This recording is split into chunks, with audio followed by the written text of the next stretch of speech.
Assalamualaikum warahmatullahi wabarakatuh. Perkenalkan, nama saya Frederica Claresta dengan 3 NIM terakhir 012 dari Akuntansi Perpajakan kelas A Universitas Diponegoro. Kali ini aku bakal jelasin tentang cara input aset tetap dengan cara manual dan dengan cara impor di Accurate Online. Oke, di step awal kita yaitu harus punya akunnya terlebih dahulu ya teman-teman. Kita bisa daftar akunnya terlebih dahulu, atau kalau kalian sudah punya akunnya, kalian bisa masuk dan kalian harus input kas dan bank, barang dan jasa, pelanggan dan juga pemasok. Nah, untuk aset tetap itu kalian bisa pilih opsi 3 terakhir dari bawah itu yang berjudul aset tetap. Nah, kalian bisa pilih kategori aset terlebih dahulu untuk memasukkan nama-nama aset yang kalian punya, kategori aset yang kalian punya seperti tanah, gedung, dan juga peralatan. Di sini aku memasukkan 3 kategori aset tersebut dan jangan lupa disimpan ya teman-teman. Nah, kalau kalian sudah selesai untuk menginput kategori aset yang kalian memiliki, kalian jangan lupa untuk cek simbol warna hijau di atas ini untuk agar tahu kalau itu sudah masuk atau belum. Nah, untuk memasukkan aset-asetnya, kita bisa memilih aset tetap dari kategori di aset tetap itu. Nah, terus kita bisa memasukkan nama aset yang kita miliki, terus kita juga harus mengisi tanggal beli, tanggal pakai, terus kita juga harus mengisi kode aset. Terus di dalam informasi umum itu kita harus mengisi aset tidak berwujud, terus metode penyusutan, terus akun aset, akun akumulasi penyusutan jika disusutkan, akun beban penyusutan jika disusutkan, terus kuantitas umur aset, dan juga nanti bagian nilai sisa itu akan terisi jika nilai pada akhirnya nanti kita isi di ekuitas ya teman-teman. Nah, untuk yang pertama itu di 3 opsi itu yang pertama kita isi terlebih dahulu. Nah, untuk yang pertama, untuk kategori tanah itu kita ada jalan Kelapa Kenangan. Nah, di situ untuk metode penyusutannya tidak terdepresiasi ya. Nah, tanggal beli itu ada tanggal 5 Januari 2019 dan tanggal pakainya dan hari itu juga. Dan juga untuk kategori aset aku juga milih tanah. Nah, untuk selanjutnya, untuk yang kedua itu dari 3 opsi itu kita beralih ke yang kedua. Nah, yang kedua itu kita mengisi kategori aset dan juga pajak. Nah, di sini kita menceklis ya bagian pajaknya. Terus kita juga harus mengisi kategori pajaknya sesuai dengan apa sih kategori pajak tersebut. Nah, untuk jalan Kelapa Kenangan ini karena asetnya ini tanah, jadi kita tidak disusutkan. Oke, nah terus kita lanjut ke yang ketiga. Nah, untuk yang aku pernah bilang di awal tadi, dinilai aset tadi ya. Nah, untuk di sini kita memilih cari atau pilih akun perkiraan. Nah, di sini kalian harus mengisi ekuitas saldo awal dengan kode 300001. Nah, di sini kita mengisi nih harganya berapa. Jadi kalau itu kan harganya 525 juta ya. Nah, udahlah kita isi dong gitu. Nah, terus kita klik. Terus habis itu kalian jangan lupa save ya teman-teman. Save itu tombolnya ada di sebelah kanan berwarna biru.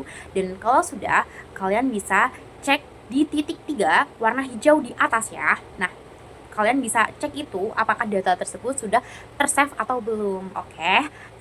Terus untuk selanjutnya kalian juga bisa mengisi data yang baru lagi. Cara mengisi data yang baru yaitu pencet yang tanda plus berwarna biru di atas juga. Nah, seperti tadi ya kita mengisinya.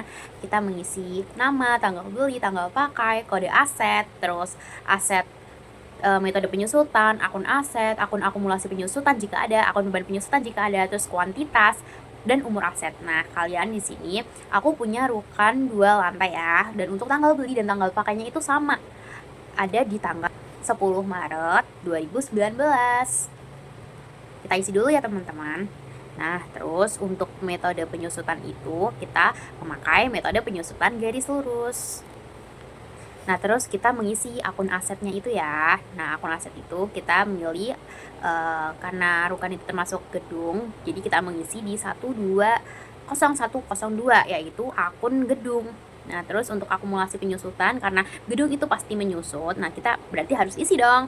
Nah, kita harus isi sesuai dengan akunnya. Oke. Nah, terus habis itu pasti gedung mempunyai umur asetnya dong. Nah, untuk umur aset itu biar kita di 20 tahun ya maksimal. Nah, terus untuk kategori aset, karena rukan 2 lantai itu termasuk gedung, maka kita klik gedung ya, seperti kategori aset yang sudah kita masukkan tadi. Terus untuk pajak jangan lupa di checklist. Nah, untuk gedung itu bangunan permanen ya kategori pajaknya. Nah, untuk yang ketiga jangan lupa diisi ekuitas saldo awal. Nah, untuk harganya itu ada 672 juta. Oke. Dan kita klik lanjut dan jangan lupa di save ya teman-teman. Nah, terus selanjutnya kita bisa isi lagi aset-aset tetap yang kita miliki ya. Di sini aku punya AC Philips. Nah, di sini aku beli pada tanggal 5 Mei 2019 dan dipakai pada saat 5 Mei 2019 juga. Nah, jangan lupa isi kode aset. Nah, dan jangan lupa pilih metode penyusutan. Di sini aku pakai garis lurus. Terus jangan lupa isi akun aset, akun akumulasi penyusutan karena AC itu pasti akan menyusut nilainya, dan juga akun beban penyusutan ya. Dan jangan lupa juga untuk mengisi umur aset ya. Itu umur perkiraan. Nah, dan jangan lupa dipilih kategori aset karena AC itu merupakan peralatan. Nah, jadi kita masukkan ke dalam peralatan seperti kategori aset yang kita sudah masukkan di awal tadi. Dan untuk pajak jangan lupa di checklist ya. Dan untuk AC termasuk peralatan itu termasuk ke pajak golongan 1 garis lurus. Oke. Dan untuk yang ketiga, di opsi ketiga itu kita jangan lupa untuk masukkan di ekuitas saldo awal. Nah, itu kita masukkan seharga AC-nya itu ya guys. Nah, terus pokoknya kalian tuh ulangin aja menginput aset kalian sebanyak yang kalian miliki ya. Pokoknya sampai selesai. Dan jangan lupa dicek di titik 3 warna hijau di atas ya. Dan itu berguna untuk melihat apakah data yang kalian buat sudah ada atau belum. Nah, itu dia cara untuk menginput data aset tetap ke Accurate lewat cara manual. Nah, sekarang di sini aku mau ngasih tahu kalian caranya untuk menginput aset tetap dengan cara yang lebih praktis, yaitu dengan diimpor.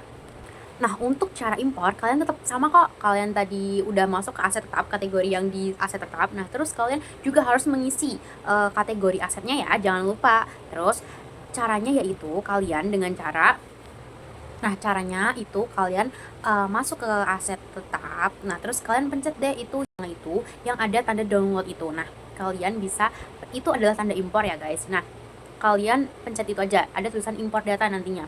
Nah, kalau kalian pengen impor data, kalian harus punya datanya terlebih dahulu. Kalian bisa bikin data di Excel terlebih dahulu ya teman-teman. Terus sudah masuk tuh di situ, kalian pencet impor data. Nah, terus kalian bisa pencet unggah file ya. Nah, terus kalian pilih deh itu file yang akan kalian unggah, file yang sudah kalian buat di Excel, oke? Terus kalian pencet deh unggah warna biru itu, oke? Nah, terus bakal ada kayak pemetaan kolom data, kalian harus menyamakan dulu ya itu.